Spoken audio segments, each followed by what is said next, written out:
Welcome back to Entertainment Banter. My name is Joel, and And my I'm Matt. partner there is he interrupted me. I always say my own name. Fool. I know, but you gotta let me finish. I have a whole No, opening. I've never let you introduce my name. I always say, and I'm Matt. Anyways, I wasn't. You're right. You may be right. I don't know. This is episode 73, probably. No, I don't know. Maybe. I don't know. Keep going. By the way, so tonight, inside joke. My wife said the new show could be called Celebrity Soapbox. our show. No. Why don't we talk about something later? Keep going. This is not a good start to our pod, as always. We never do a good job starting out. No, all right, what are we talking do. about today, It Joel? feels like you just break into our conversation that we're just having, and welcome to whatever Matt decides. In the middle of our conversation, welcome to fancy. Welcome to the middle of Joel and Matt's middle of our conversation. You have no idea what the we're talking about, but here we are. But if you're tuning in because you saw the title, because you like what the title said, because Moa writes the titles, this one is going to be about Joker. Joker. Joaquin Phoenix's Joker. Yes. It's been a long time since we have been able to talk about this, so it's obviously been out in theaters. It's already on DVD. It's already on Blu-ray. Yeah. It's already won Best Award at SAG Awards. Best movie. $1 billion, right? Over $1 billion. Was it Best Movie? No. Sorry, that was Parasite. My bad. I just F that one. I just what's his name? Steve. I honestly don't know. I'm not up to speed on Parasite. Family Feud. Who's the Family Feud guy? I don't know. Oh shit. All right, so we're talking about Joker. Let's move on. So we're talking about Joker. We're talking about Joker. I just watched it. Matt loves it, and I thought it was a good movie. I didn't hate it. That's for sure. Well, let's talk about it. How you want to hit this? You want to talk politics first? You want to talk about the actual film? What do you want to talk about? Well, it definitely hits all angles. It had just enough Batman influence to get made, and it was just enough to appease even the hardcore Batman fans. Like I don't read the Batman comics. All I know is what family have told me about the Batman comics. And spoiler alert, we're gonna ruin the whole movie for you.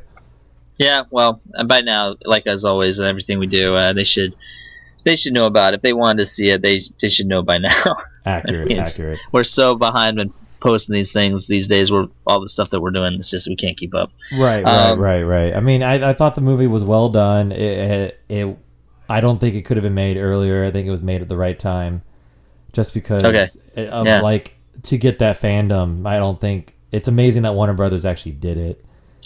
Well, here we go. It was an interesting look into the Joker's eyes, in a sense. It was kind of interesting to see that development. Like it's a total character development movie. That's all it is. There's not much plot. It's just him developing into who he is, or who he's always been. But the thing is this truly the Joker's origin, or is this just an idea of it sparked another true Joker, and this one just gets arrested and he's gone? You know what I mean? There's never been, based on the comics that I've read, there's never been an official story of origin. However, there are origin stories that have been written. So the first thing I wanted to talk about briefly was as always the politics in Hollywood and the whole. There's a lot of individuals that, again, when you go back to the whole, this modern era is so irritating, and I think it actually is changing because the box office is taking hits, but this whole SJW kind of thing is still prominent in everything, and also the Martin Scorsese comments about superhero movies. So I just wanted to touch base on it with Joker. Joker was very interesting because one thing is Joker, according to the Warner Brothers, as of right now, Joker is like a standalone movie. It's not part of their universe. It's not part of Dawn of Justice and all that stuff. It's just its own thing, and they admitted it to be that way. And for the longest time, all the movies right now that Warner Brothers has been doing in DC, they basically have admitted that none of these are really, even though they connect, they're not really connecting. That might change because Disney just lost JJ through Lucasfilm, and so he's going straight over to DC Warner Brothers to start doing the Marvel thing. So he's going to be giving Marvel a run for their money. And if Marvel and Disney keep doing the SJW stuff, and JJ decides to veer away from that, Disney might be in some serious competition. Does that mean we're gonna have remakes of all the movies again? Possibly, which I would be okay with. I mean, that happened with Spider-Man. We've talked about numerous times. They've reinvented Spider-Man in the same decade, like, 3 times. Three different people, almost in a decade and a half. So, it's totally possible. But then you get back to Martin Scorsese, and they were trash talking all the superhero movies, including the people that made this movie. The people that made this movie were trashing on the superhero movies. But then they said, we're going to make a Joker movie. Didn't Martin Scorsese make this movie? No, he did not. No, he definitely did not. But he was commenting on it, how superhero movies are not artistic enough or whatever, not cinema as it were. But they're all like those theme park movies, right? But all those same critics were raving about Joker, which I hate to tell you, because it is the Joker, it is a theme park movie according to their description, but they won't acknowledge that because it's hiding under the cloud of like mental illness and all this stuff, which I'm not knocking. You know what I mean? Like, to me, it's like, I don't care if it's a theme park movie or if they consider it a classic cinema movie. That doesn't bother me. I just find it kind of hypocritical that under the mask of a very popular, one of probably the most popular comic book villains of all time, they're allowed to say it is cinema because they focused on the mental illness aspect of it. But like, that's their. I consider that a cop out personally. Joaquin Phoenix did win like Best Actor or something with that. Not knocking his performance at all. I watched. Crazy. Yeah. Well, what I enjoy, the transformation of like into his letting his psychotic take over. Well, when you obviously don't work on a project, you don't know the ins and outs of everything, and thankfully, in this day and age as right now, they still take the time to put stuff on behind the scenes, and deleted scenes and whatnot. I like watching the process, the creative process. Did you already watch all that shit? I did. Holy crap. And I thought they did a great job. I like when I see an organic story being told, and I feel like that's what happened with Joker. There was one specific moment where they discuss how his creation of the Joker came to be, and it was the scene where after he's killed the 3 guys on the subway, I think. Yeah, the Wall Street guys. Yeah. Yeah, he runs away and he runs into a bathroom, right? Mm-hmm. And originally, I guess in the script they said that he was supposed to throw the gun away because he was scared. But then, I don't know if it was Joaquin or if it was the director, but they basically came up to the decision of, like, how would he know to get rid of the gun if he's not all mentally there? So they decided to talk about it, and he said that, which I think and we can talk about more of the film in detail in a second, but he actually had a soundbite of the score that was being written. And so he played it, the director played it for Joaquin to get a feel, and all of a sudden he just started dancing. He just started to feel the music, so to speak. And if you notice, they said that was when his Joker, that's when the actor found the character. Does that make sense?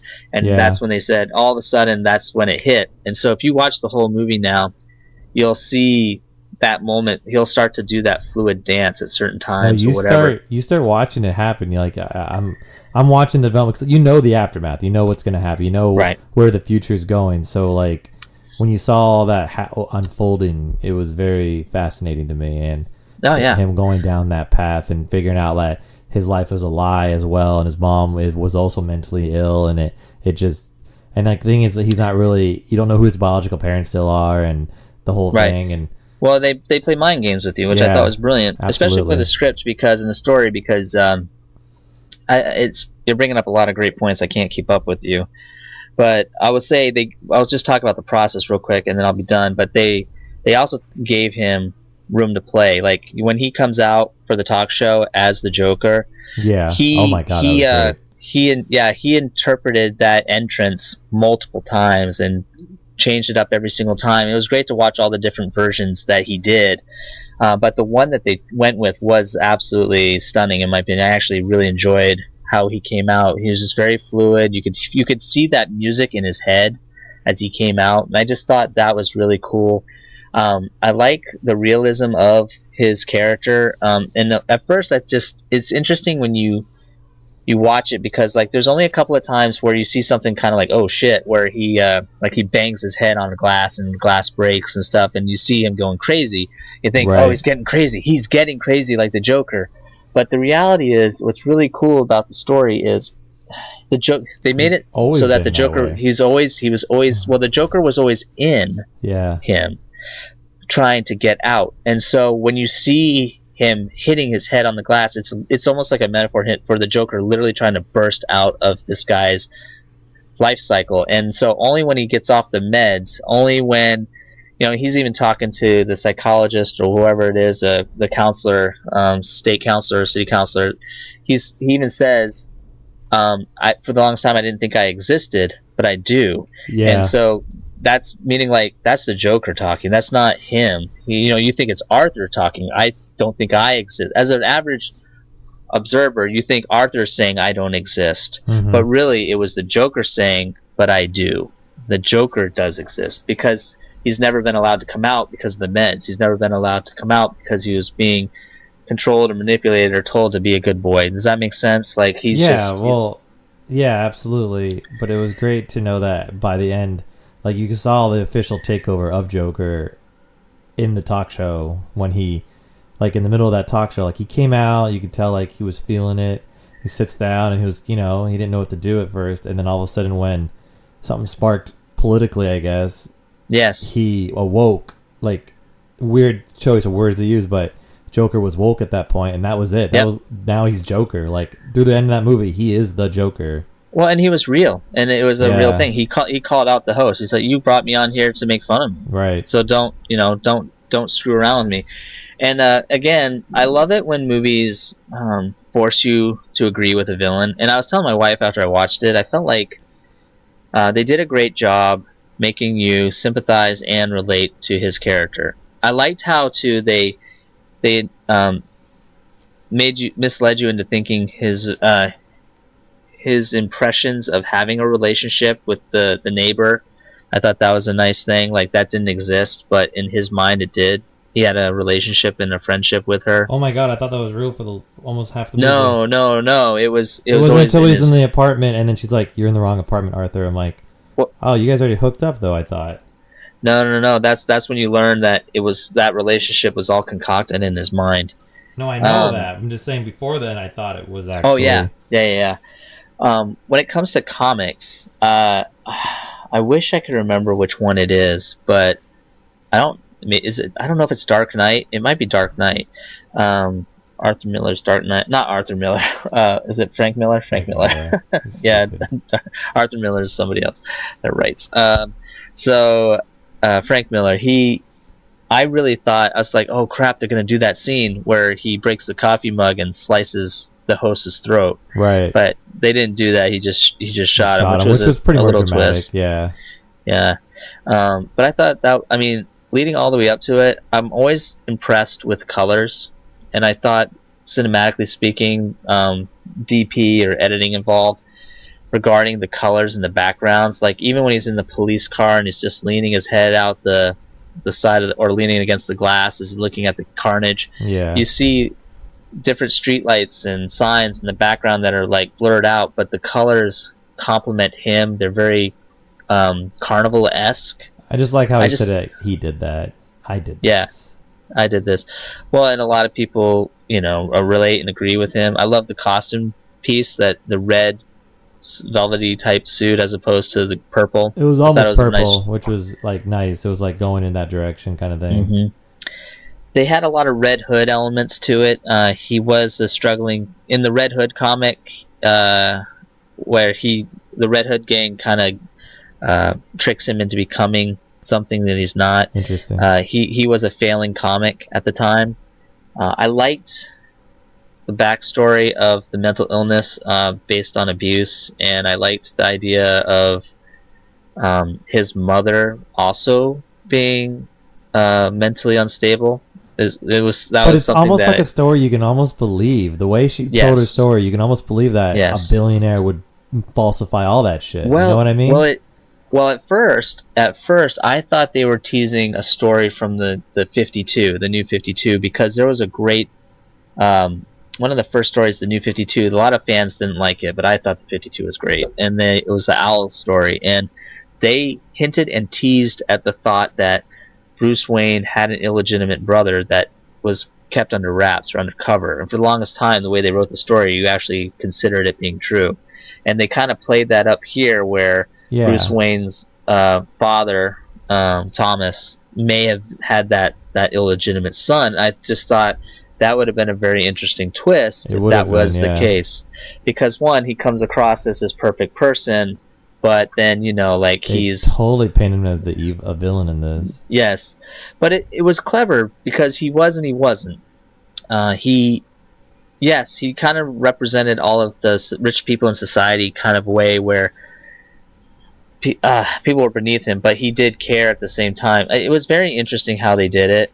And what I loved the most about the film, which is because of all the hype and because of all the wokeness and all of the trashing on the superhero movies as a whole. Yeah. What I appreciated about this movie was it was really well done. I liked the idea that Joker had something to do with Bruce's parents' death. Well, and I got something to say on that. Yeah, go for it. So, which I found very nice and a nice throwback. I believe the original Batman comics, when they talk about Bruce Wayne's past, it is Joker that kills his parents. But it's a nice little show at this, because maybe when you're that kid, you thought it was Joker because it was someone in a mask. But it really wasn't. The only time that ever happened was Michael Keaton's Batman. They made the choice. Is that what that was? Yeah, they made the choice. That's what I'm saying. There's never been a definitive version. So one version is the Red Hood gang selects this pathetic. The Red Hood gang always selects a pathetic person to be their leader, because at the end of the robbery, that pathetic leader always gets the rap, or just gets screwed over and captured. Yeah, he's the scapegoat. In the case of that story, he happened to run by Axis Chemicals and fall in, and it made it worse for him, and it was his really bad day. Then you have the Michael Keaton movie where, Joker's the one that just was a thug and did it. Those are the only two real origin stories that I'm familiar with. And the Batman Begins, I don't know. One, the random Batman thief. Begins. That's right, a random thief. And I think in the original comic it was just a random thief. I don't know, but other DC guys know more about it. But I like what they did, and they went after that. Yes, and it was like it was a clear message too. Like, it's like modern message about like kill the rich. The rich are taking, like, the rich have controlled us for too long, kind of bullshit. And that message is very clear, and they made it very clear they were saying this message throughout the whole movie. And at the end, saying, Thomas Wayne, like, and he makes that statement about, you think you're doing good for us, we'll die for it, or whatever, and. Well, it's interesting too, because if you remove politics, meaning like the actual who's running for president right now and that kind of stuff, who's in Congress, who's in the Senate, all that blah, blah, blah crap. And you just look at the basic things, the reality of the world that we're living in. Homeless stuff is on the rise. Now, it started out with people choosing to live, like especially in the warmer areas like SoCal, that some people just chose to be homeless. They just wanted to. Right. Other people did not choose to do it, but they're homeless. But it's become a ridiculous epidemic now, where it's really become a real problem, especially on the West Coast. And what I found interesting about this movie is it is a story about mental illness, and a lot of people today in our society, they're talking about how the real problem isn't homelessness per se, but mental illness, and what causes someone to want and or to continue to live as a homeless person, whether it was by choice or not. It's a mental illness, and not enough is being addressed by it. Like building shelters and giving them food is not the solution. It's like giving them the help that they need. Help, yeah. They need help. And I just thought it was recognizing that. Because you're going back to your comment about, like, the rich are the rich and they're screwing everybody over. Yes, to some extent, but I think what really that movie was about, especially with those people lashing out, was it's to imply like they all agreed on the same common ground. They all may have had a form of mental illness, because it wasn't everybody, obviously, in Gotham, but no. there's a lot of people that could have had mental illness, and it could have been a lot of poor people, a lot of struggling people. And if you watch behind the scenes, they focus a lot on the settings, and I didn't see it the first time around. I'm kind of embarrassed by it, but they even talked about like the trash in the film, literally the trash. So like in certain neighborhoods, the trash was piled up in certain places, and it was stacked differently. The filmmakers went out of their way to make trash a part of the scene. And I thought it was interesting. Yeah, I thought it was interesting because, like I said, when you think homeless and you think trash and the degenerates of society and mental illness, it was like, well, this is what happens, because even the Joker says this is what happens when you ignore them and you don't let their voices being heard, and you don't help them, you just make fun of them, or the rich people blow them over. I just thought it was a very, very interesting metaphor about all of that. So yeah. What'd you think of the end? Like him walking out of that, you're taking the assumption he killed his doctor or whatever the person talking about because his bloody feet. Yeah. Well, and it. Well, again, I thought it was a beautifully done scene because she says, "What's so funny?" And he says, "You wouldn't get the joke," but the joke was he was going to kill her. Right. So and she wouldn't think that's funny. And then he walks. But he does. And then he walks out, and then just like his bloody footprints, it's just amazing. Yeah. Well, I just after what was it? Heath Ledger. People were like saying it. It would be really hard to top that performance, but I think Joaquin did a really great job. I think what I appreciated about him and his performance was the fact that, again, it was very natural. You could tell there was choices. Moments that I loved was like, and my heart went out for his character, was the card. Like when he got nervous or stressed, it was a forced laugh, meaning like he was not in control of it. You got to see all sorts of laughs from him too. Right, but it was very consistent when it came out, and like when he showed the card at first, you feel sorry for Arthur. You do. But the reality is, it's not Arthur that's laughing at that point, and I just find that so interesting. And I feel like I only saw it once, but I want to watch it a couple more times to just really see those little nuances, because I think they did a great job with it. I wish that they would make more movies like that, because in my opinion, if people like Martin Scorsese think that superhero movies are not cinema, and Joker they say is cinema, okay, fine. Then take the comic book industry more seriously and make these movies more serious. Yeah. Because I think people would. You can't. I just loved the idea. Like I said, I think one of the most things I was taken back by was how much the Batman lore was in the movie, because all the hype, they made it sound like it's about a movie about mental illness. It's not really about the Joker becoming the Joker. It's about this man and his problems. And so for me, I was just kind of like, okay, whatever. I'll see what this is all about. But it actually had a lot more Batman to it than people realized, and I thought it would have been a wonderful stepping stone. Like if DC was to like clean the slate right now and they started with that movie, it would be great. But they've already said it's just a one and done. So it'd just be interesting. Well, J.J. Abrams can build off of it. It's just interesting because my roommate just now, he said he saw Joker and he was saying like, it wasn't what I expected. They built it like a superhero movie. I'm like, no, they did not make it like a superhero. No, they didn't. They didn't try to promote that in any kind of way towards a superhero movie. No, 100% the opposite. They wanted people to take it seriously. Yeah, they took it a totally artistic way. Like we're going to see the development of Joker. I wasn't even interested in seeing it, to be honest. I was like, doesn't look like anything I want to watch. But then I tend to not watch movies while the hype is high. That's why I said I waited a long time for Black Panther, because between the hype and the politics, it's just really hard to erase that from your mind when you go see the movie. It makes you put a prejudgment on it before you. Yeah, exactly. So I just like to let it die out. But this one, I mean, granted, I waited for it to come out on video because I was busy, but the hype was still strong. It was in the awards and everything, but I just thought. Yeah, I mean, I didn't want to see it necessarily because I was like, they're just going to make it into some political bullshit thing. And I'm glad they didn't. It wasn't preachy. You know what I mean? And it was a well-made movie. Very well made. And Joaquin did an excellent job. Robert De Niro played a great job being the... Some say that this is Robert De Niro's first acting gig. Well, you know what? I wouldn't be surprised because he had to, like I said, that entrance that I loved. I'm so grateful they put that in behind the scenes where they showed all his different entrances, because you had to constantly ad lib. You didn't know what he was going to do. You didn't know what he was going to say. So I wouldn't be surprised at all. It was probably very natural moments for, like, everything you see Robert De Niro doing was probably Robert De Niro. Because, I mean, that's the man. Because, you know, you just never know what the guy's going to do. Yeah. You know. So what do you think? Final thoughts. Final thoughts is Joker's a perfect example of when you take a comic book movie seriously.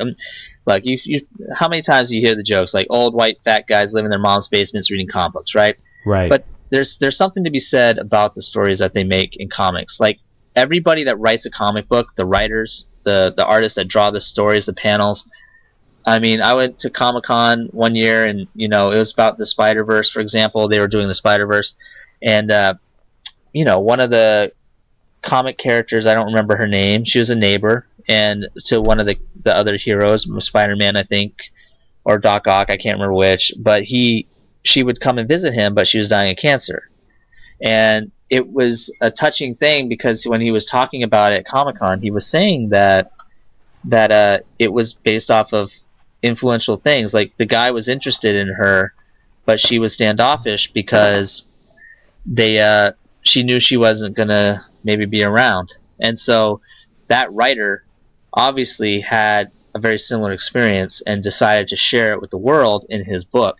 But you know, everyone just sees, you know, tights. They think they fucking see it's cartoon and it's drawn and it's that's not literature. That's or not big busty women. That's not or cultural. Something. That's not going to build anything. But right, exactly. Or if it's not creating some political statement or something, which they all do, though, in theory. I mean, but that goes back to the owners of the major property owners. Like let's look. Disney's a perfect example, you know. No, but earlier than that, Marvel was doing that shit too beforehand. No. I'm just saying they're at the mercy of their top dog. So, for example, when Marvel was owned by Disney and Fox wasn't playing ball, they killed off the X-Men. They killed off the Fantastic Four. So those writers are sometimes bound by those things.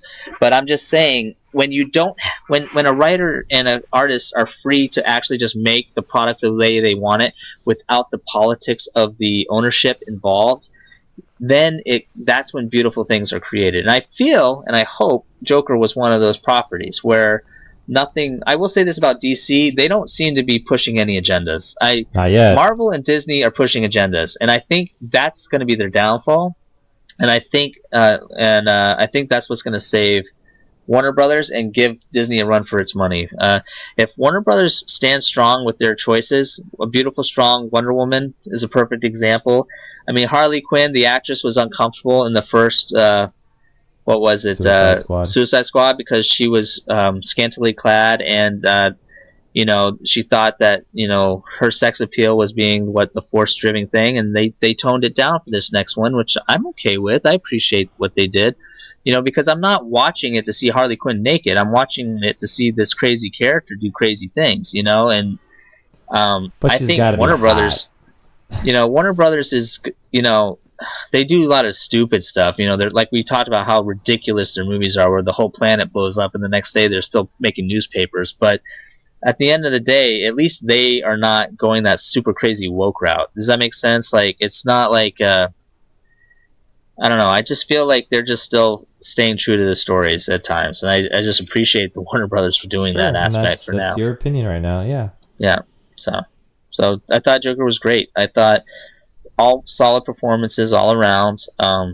Wasn't preachy. It was very. I enjoy movies that make me sympathetic towards the characters, even when those characters are doing really heinous things. I just when you cringe because you agree or sympathize with a villain, that tells you they did a good job. I'd agree with that. That's it. That's my final thought. What about you? I'm going to say just one little thing. My grandma told my dad when he was reading comics when he was a child that he's allowed to keep reading them, and parents were like, why are you letting your kid just read these drivel? Because back then, you know, this is probably in the 50s and the 60s. Well, they were also. Can I do my thought? I'm sorry. It's just back then the comics were like. It's fine. They looked like demonic. People thought they were not very. That's fine. But parents looked at my grandma like she was crazy, letting my dad do that. And you know what her response was? At least he is reading. Right. Yep. And with that... Yep.